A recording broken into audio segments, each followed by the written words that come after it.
Hello, I'm Paul Burston and this is the Polari Prize.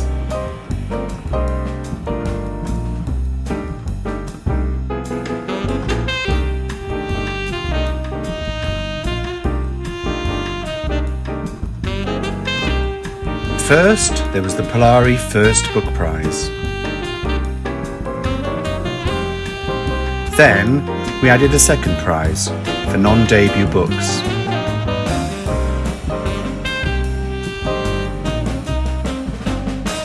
Over the next few weeks, we'll be showcasing some of our past winners. And here's John McCullough. Hello, my name's John McCullough, and I'm happy to say my first collection of poems, The Frost Fairs, won the Polari First Book Prize all the way back in 2012. The Frost Fairs contains many poems that follow same-sex couples in different historical periods. I'm going to read the poem that gives the book its title first of all. In the early 19th century, it was Little Ice Age in Britain, and it was so cold the Thames froze solid. This poem takes that and the convict trade that Dickens covers in Great Expectations, and it plats it all into a big homo love poem called The Other Side of Winter. The Other Side of Winter. Overnight, the Thames begins to move again. The ice beneath the Frost Fair cracks. Tents, merry-go-rounds and bookstalls glide about on islands given up for lost. They race, switch places, touch, the printing press nuzzling the swings, then part, slip quietly under. Still, there is no end to crystal weather. I hoard coal, stare mostly at the chimney's back, fingering the pipe he gave me on the quay. Even now, it carries his greatcoat's whiff. Ale, oranges, resolve. I remember his prison ship lurking out from shore, huge as Australia. "I'll write, my dear sweet man," he said, then squeezed my thigh and turned, a sergeant again, bellowing at a flock of convicts. I do not have the nerve to light it. The mouthpiece is covered with teeth marks, sweat. I look out at my museum garden, the shrubs locked in glass cases, the latticework a galaxy of frozen dew. There is no snow in New South Wales.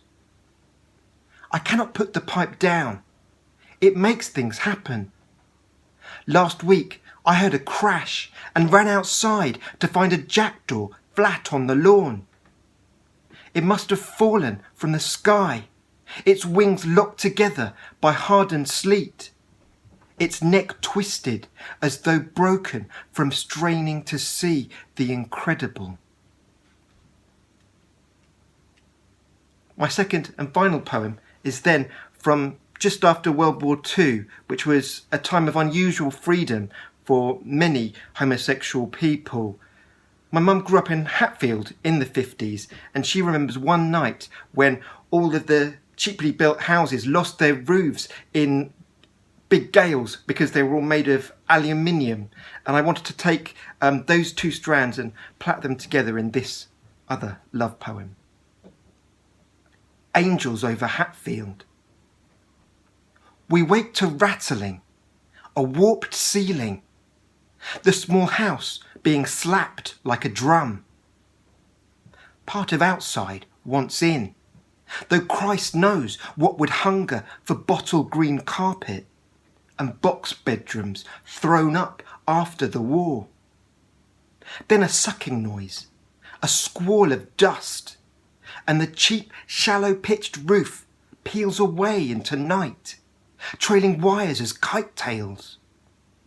We're blown utterly open, an old moon scrutinising stained trousers and sheets. A flash from next door, their roofs climbing too, then a third, 20 more.